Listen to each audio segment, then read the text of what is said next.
Good morning, everyone. Welcome to the Thursday, January 23rd edition of the MMAOB Daily Podcast. I'm your host, as always, Adam Martin, and I'm joined by my good buddy here, Cole Shelton, for take two of this edition of the podcast. Cole, we tried to do the podcast, and then unfortunately, the internet didn't cooperate, just completely shut down the podcast. So I really apologize to anyone who was tuning in. We got to start again, though. Unfortunately, we lost everything. So sorry about that, Cole. Sorry to the viewers, but it wasn't anyone's fault. It just completely shut down. So we're starting again right now. And we'll go through it from the top just like we did. So once again, Cole, let's start with Justin Gaethje here. And what he was saying was he did an interview saying that Conor McGregor is going to fight him now. He believes that McGregor has the confidence to go in there and fight Justin Gaethje. What are your thoughts on that? It's definitely interesting because John Kavanagh said they want Gaethje's next opponent. I think Gaethje needs to fight. He can't keep on waiting. I think he knows he needs to fight. Like, there's a lot of options. I don't think Conor Masvidal is going to happen anymore. I think Masvidal Usman's going to happen. Mm-hmm. And Conor wants to be active. I don't think he's going to wait until September, October to fight the winner of Khabib Tony. I think Gaethje's right there. I think Gaethje makes sense. But the thing that's going to be a question mark is, will Gaethje go to 170? Because Kavanagh and McGregor's camp said they don't want to have to cut to 155 unless it's for title fights. They want Gaethje at welterweight. Yeah. But I think it's definitely a good fight. But it's going to be interesting to see if that is true, because McGregor-Gaethje, that's one hell of a fight to headline any card. Yeah, it's a sick fight. I mean, my thing with this is, first off, I would love to see the fight. I love Justin Gaethje, love Conor McGregor. Both guys are amazing. Stylistically, Cole, that's a great fight for the fans. But my problem with the fight is, from the UFC standpoint, why would they book this fight? Like, Gaethje's not a superstar. He's not Khabib. He's not Masvidal. He doesn't sell like those guys. So, to me, like, Conor's going to kind of dictate what happens next. I just don't think he'll fight Gaethje. It's too risky, Cole. It's too much risk and not enough reward, in my opinion. Like, he's better off fighting guys like Cerrone and even Poirier in some instances. I think Poirier is just as big of a fight in many ways. So for me, it's just, there's a lot of moving parts, Cole. They have to kind of wait to see what happens with Tony and Khabib. I mean, I hate to say it, Cole, but it's possible someone could get hurt and that fight could not happen, and we could get Conor to fight for the belt. That's, I think, what the UFC is kind of waiting on, to see if someone gets hurt. You know, if it's me, I'm going to book Conor against Masvidal, because I think you could still have Conor fight Masvidal in March. I know they just announced that card with Romero and Adesanya. Could they change it and add Conor in the main event and then have like the two title fights underneath it? I think they could, you know, so we'll see what happens here. But, you know, as much as I want to see Gaethje fight McGregor, Cole, I just can't see it happening. Next up, let's talk about Maycee Barber's father. Her father just completely discredited Roxanne Modafferi for her victory over Barber, and Modafferi responded, basically saying that, you know, that's what dads do. They protect their daughters. Just your thoughts on this, Cole, because I really didn't like the comments from her father, Bucky. Yeah, I didn't like it at all. Macy's surrounded by her whole family. Like, Bucky's her manager, her brother's her main training partner. I don't like the comment at all, because she basically just said, oh, Roxy only won because of the injury. The injury happened in the second round. I don't know where he keeps on saying it happened in the first 10 seconds. She was moving perfectly fine. Her knee was not buckling whenever she took a shot in the entire first round. Second round on, every time she took a shot, her knee buckled. So if it happened in the first 10 seconds, her knee would have buckled every single time, just like the third round and second round. And that first round, Modafferi dominated on the feet, dominated on the ground. Like, there was, just after that first round, like, it gave Modafferi huge confidence that she had what it takes to win. She was the better fighter all around. So I think the injury had nothing to do with it. If she was completely healthy, I think Modafferi would have won the fight, because Modafferi is a tough girl to finish. She's only ever been knocked out by a slam. So I don't think Barber would have been able to finish her, and I think Modafferi would have cruised to a decision win. You mentioned that last week when we did the breakdown. You mentioned that exact fact, that she'd never been knocked out by punches before. You know, I think her experience and her wrestling really was the difference here. And I don't, honestly, even though I thought Barber would win the fight, Cole, if I saw this fight again, obviously I would pick Roxanne, you know, even against a healthy Maycee Barber. I just think it was a bad matchup for her. It turned out to be a really bad one. But I just really didn't like her father's comments, you know, discrediting the win. It's not right. And, you know, he's just one of these guys that's, you know, feeding his daughter a bunch of BS. Like, she was really starting to believe her own hype and saying she's going to become the youngest champion of history. She's going to break John Jones' record. At this point, she just looks like a dime a dozen fighter, which is unfortunate. But, you know, I hope she has a better career than like someone like Paige Van Zandt, Cole. I really do. I hope she's not just a flash in the pan. You know, I saw a lot of potential out of this girl. I still think with her aggressiveness and her knockout power, she can go far in the sport. But this was a learning experience, and sometimes young fighters need to go through these kind of things to get better. All right, next up, Firas Zahabi. He says he wants to see McGregor versus Nate Diaz at 165, Cole, for that inaugural belt. What are your thoughts on that? Because first off, I love the idea of another title at 165. I just think it makes a lot of sense. And for me, like this is a very easy fight for the UFC to book. It's an easy matchup as far as making money goes. And it's a trilogy fight that, both guys are 1-1, and it'd be a fun fight. But I feel like it's a backup plan in case like the Masvidal or Khabib fights don't get made. What do you think, Cole? I don't think 165 happens, at least for a while. Dana White's been so reluctant about it. So I don't think that happens. I think Diaz McGregor 3 makes sense. I don't think it makes sense right now. I think that's a fight you can always do with McGregor coming off a loss. Even if McGregor and Diaz are both coming off losses, it's still a card that can still a fight that can headline pay-per-view card and be a big sell. To me, there's a much more interesting fight. There's Masvidal. If Masvidal doesn't fight Usman, there's Usman, there's Khabib, there's Gaethje. You can even throw Poirier ahead of Diaz right now. For like that trilogy fight, I think it's going to happen. I think Conor's been vocal about it, saying like that trilogy fight will happen. I just don't think it happens now, but I think maybe this time next year that we're talking about the setup for Conor Nate 3. Yeah, I feel like it was a little bit more likely had Conor lost to Cerrone, then you could have easily booked the trilogy fight. That would have made a lot of sense, Cole. But yeah, I think McGregor's just got too many options right now. I don't blame Firas for saying this though and suggesting it. Michael Bisping said the same thing the other day. He thinks Nate Diaz is going to be next, but yeah, I really think it's going to be either Masvidal or Khabib, Cole. Hopefully, it's Masvidal. I think that's the fight we want to see. I think it's the fight most people want to see, and we'll see what happens there. Next up, Darren Till. So last week, Dana White said at the press conference after UFC 246, Darren Till injured ankle, and that's why he's not fighting Cannonier at 248. But now Till's saying he still wants to fight Cannonier. He says he's fine. It's like a contract thing. So do you have any inside information on this one, Cole? And who do we believe in this spot? I don't. Cannonier still thinks he's going to fight. He's preparing for a fight. I think if they can't get Till, he'll just be a backup fighter. He'll be in Vegas. They'll pay him to cut weight just in case of Romero, because Romero's missed weight a ton. But Romero's missed weight, twice in a title fight, the interim against Rockhold, then the undisputed against Whitaker. So definitely a possibility. I think you kind of have to believe Till that it's his contract, because Dana White is never going to take the fighter side. He's always going to blame the fighter for pulling out or not agreeing to a fight. I think it might have to do something with money and being short notice that Till probably wants a raise, because he's not getting a full camp for this. He might be hurt, so he's saying if I'm going in this fight hurt, I need to be paid better. So it's going to be interesting to see if they get it done. I hope the fight gets done, because it just added insurance, and then Cannonier and Till will both get paid for a fight, even though, say, Romero misses, that Cannonier would probably step in, but at least he can prepare for a fight, not just have to go through a weight cut and at the end of the day have nothing for it. He was the backup fighter at UFC 243, right? Wasn't he there? 244, Till Gaslam, because Till's visa they didn't know. Yeah, for sure. I would like to see him still fighting this card, a guaranteed fight, Cole. I mean, Gaslam, I know he's coming off the loss to Till, but why not Cannonier versus Gaslam? The guy's got to stay busy. I know he wouldn't probably mind getting paid to cut weight and just be ready, Cole, but just say Romero does make weight, then Cannonier's not going to fight again. Like, the guy's got to stay active and fight. To be honest, Cole, merit-wise, he probably deserves a title shot more than Romero, but I think he needs one more big win. The Till fight would have been perfect, or the Whitaker fight would have been better, actually. But, yeah, I'd rather see him fight someone. Like, even if it has to be someone a little bit ranked lower like Gastelum. To me, it's just better to keep him on the card against someone, but we'll see what happens there. A signing here, Cole, Thiago Alves, signed with Bare Knuckle Fighting Championships. We knew he was a free agent. He was basically looking for the best deal. It looks like Bare Knuckle is going to pay him more money than Bellator or PFL would. What are your thoughts on this one, Cole? Because I was a little surprised when I saw it. I think he would have been a great fit for PFL. PFL's trying to revamp their entire roster.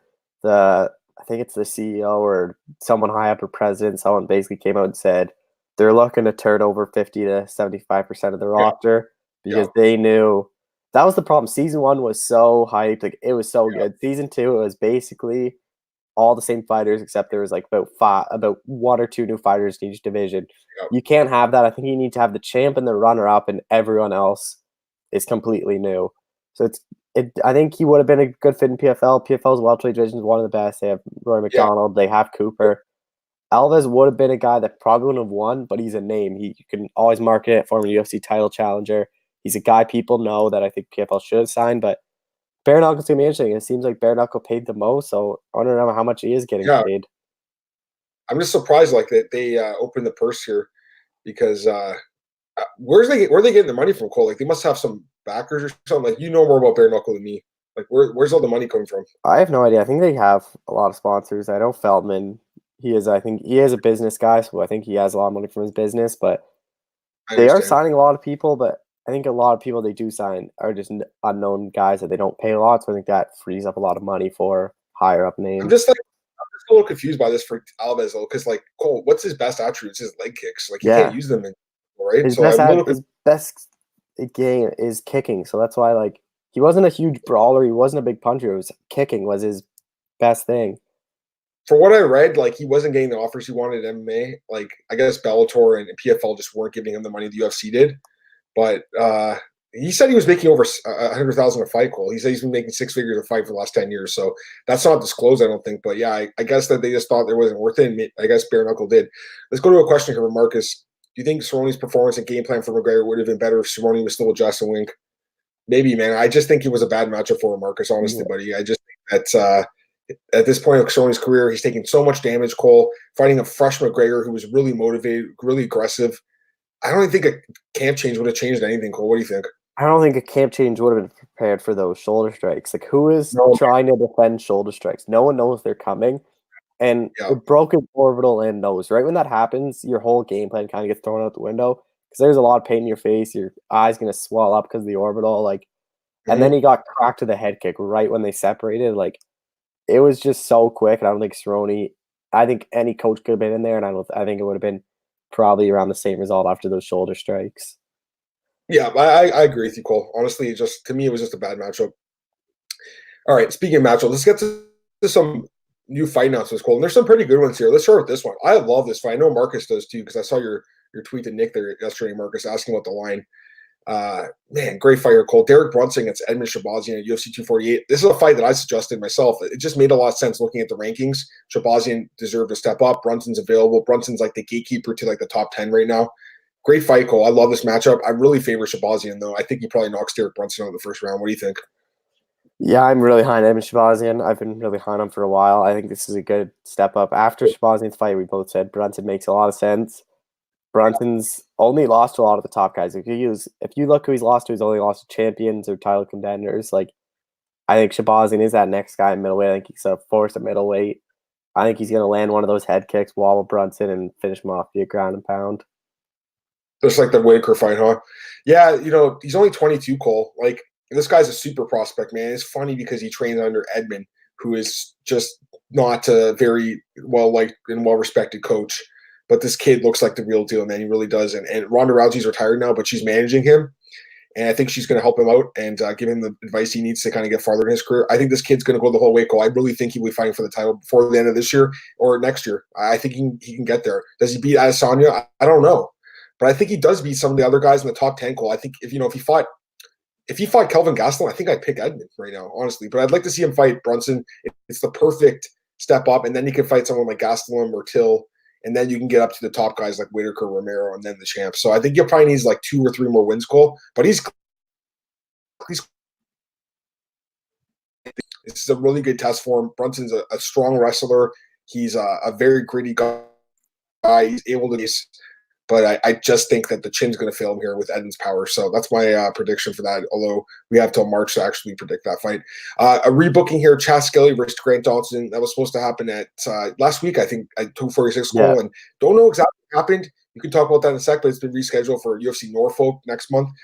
Do you know exactly what happened? I know Dawson, I believe, pulled out. It was Nevada drug testing.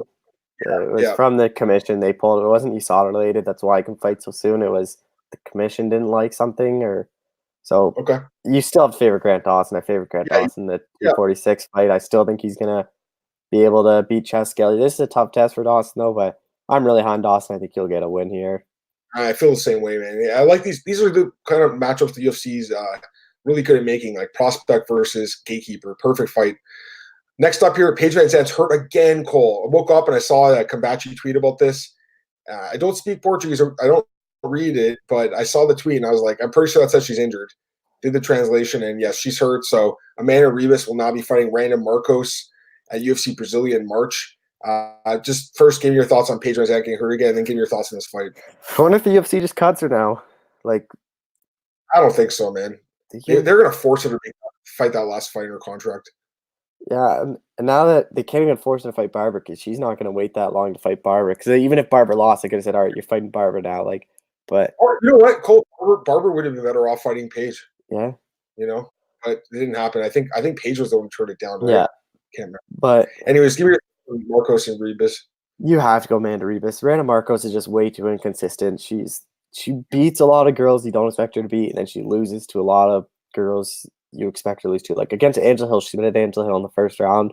No one saw that coming. And then against Claudia Gadelha, that was her big step up, and she put on an absolute terrible performance.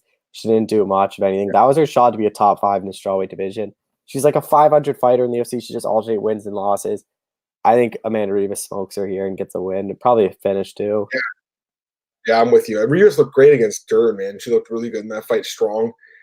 Markos, win, loss, win, loss, win, loss. That inconsistency, I think, will cost her, especially in Brazil. It's a good step up for Amanda Ribas from Dern. I think Markos is a better fighter at this point, but I do like Ribas. I was impressed with what I saw. Next up, we got Laureano Staropoli against Phil Rowe at UFC Columbus. Any thoughts on this fight, Cole? Laureano Staropoli is coming off. He had a nice win over Alves. I was there for that fight, but I think he lost his last fight, right? Yeah, he lost. He lost to Salikov. So he's 2-1 now. I think Staropoli's gonna win this fight. Like, I think Rowe's guy on the Contender Series they shouldn't have signed. Like, just look at his record. Look who he's fought. He fought 0-1, 1-1, 0-1, 0-3, 1-2, 4-5, and then he fought Leon Shahbazyan, who was 7-1. But Leon Shahbazyan was fighting a lot of guys that were like 0-4, 1-5. So he wasn't that good. Like, I just think Staropoli is way too much of a step up. I think he's gonna beat Philip Rowe. Yeah, Rowe, he's looked good, though. I got to give the guy credit. He lost his first 2 fights. He's turned it around since then. But like you said, Cole, look at the level of competition. Like, look at these guys' records. 1-2, 0-3, 0-1. Shahbazyan's brother, Leon, Edmen's brother, I should say. Leon, he's an okay prospect. He's not in Edmen's caliber, though, Cole.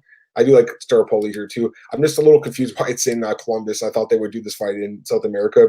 Staropoli's from Argentina, but it is what it is. UFC 249, interesting fight here, Cole. Your boy, Khama Worthy against Ottman Azaitar and Ali Abdelaziz's clients. Any thoughts on this fight? Khama Worthy coming off arguably the upset of the year over Devontae Smith. I'd probably favor Azaitar. I know Worthy's coming off the win over Smith. It was a big upset. Azaitar's good though. Like, you saw what he did at 242. He had that massive win, the knockout win. He was really good and brave. He was finishing everyone. I think this is a fight he could probably finish Khama Worthy. Khama Worthy's been finished a lot, but you can never count out Khama Worthy, especially after that win over Devontae Smith. Yeah, I'm with you, but you know what, Cole? The fact this guy's an Ali client and Ali usually gets his prospects like good matchups, you got to think that they saw something in Khama Worthy. They think he could probably finish him. Oddman is 12-0, 11 wins by stoppage, Cole. He knocked out Packlin in brutal fashion. Worthy, like you said, Cole, you can't – if the line's going to be crazy like it is last time, maybe it's worth a shot on this guy again, but I don't know if he could pull off another upset like this, Cole. So, yeah, I think you got to favor Azaitar there. And then just the last fight here, Cole, Jack Shore versus Geraldo de Freitas at UFC London. Kind of a random matchup, but Jack Shore, a pretty good prospect coming out of England, or Wales, I should say. Give me your thought on that fight, Cole. You got to go with Jack Shore, probably by submission too. Jack Shore, I am really high on him. He's really good. He was really good in Cage Warriors. I talked to him a bunch. Like, I'm really high on Jack Shore. I think he could be a top 5 contender in bantamweight really soon. I think his ground game and his his just overall game, he's been really improving his striking. His ground game is really impressive. I think he can take this fight down the ground, probably submit him, get another win. Yeah, that division's just so stacked, Cole. You got him. You got his fellow United Kingdom buddy there, Nathaniel Wood. That guy's sick. Like, there's some good prospects in that division, Cole. Really good prospects. Yeah, I would definitely favor Jack Shore. De Freitas is kind of a plug, I think. But yeah, looking at the bantamweight division, Cole, like, these guys aren't like Nathaniel Wood is somehow, Cole. He's not even ranked in the top 15, which I'm a little surprised by, but I guess he hasn't beaten anyone notable. They do have Casey Kenny ranked at 15. I would pick Wood over Kenny, though, wouldn't you, if they fought? Yeah, I think Wood's going to get ranked after he fights Dawson at that Rio Rancho card. Dawson's the one guy that's probably going to follow that division, man. I can't see him sticking around the rank. He's getting older now. He doesn't knock people out anymore. I don't know like how much he's got left in the tank. All right, so that's it for fight announcements, Cole. Now, if anyone has any last questions, throw them in here. We'll answer them. Let's talk about some other news, Cole. I saw you put that article on BJ Penn, the Curtis Millender page thing, so that's pretty funny. You think that fight happens at some point, though? Like, I feel like there is some heat now that they're talking about it. Yeah, like, he basically said Rory McDonald's his dream fight. That's why he wants to go to PFL. He says the $1 million, but he goes, if Bellator offers Michael Page, he said he's staying in Bellator. Like, he said his career won't be finished unless he gets a chance to slap and clown Michael Page, which is pretty funny. So It's definitely a test. If Michael Page can get past Curtis Millender, like that's a big win for Page. But Millender's biggest where Millender struggled in the UFC was his wrestling. Where Page struggles is wrestling. Neither of them are going to wrestle. It's going to be a striking fight. It would be an interesting fight. I think it should happen. It makes sense for Bellator to do it. Two big names going up against each other for Bellator in the welterweight division. Like, I hope it happens, but the way Page is accepting fights, I doubt it would happen. He's just gonna fight guys that no one's ever heard of and keep beating these guys that are just so below his level. I know you like watching Page fight, Cole. I get so bored watching the guy fight. Let him fight Paul Daly and let him fight Douglas Lima. Let him fight Lars Larkin. I don't want to see him fight guys like Shinzo Anzai. It's so boring. Not for me.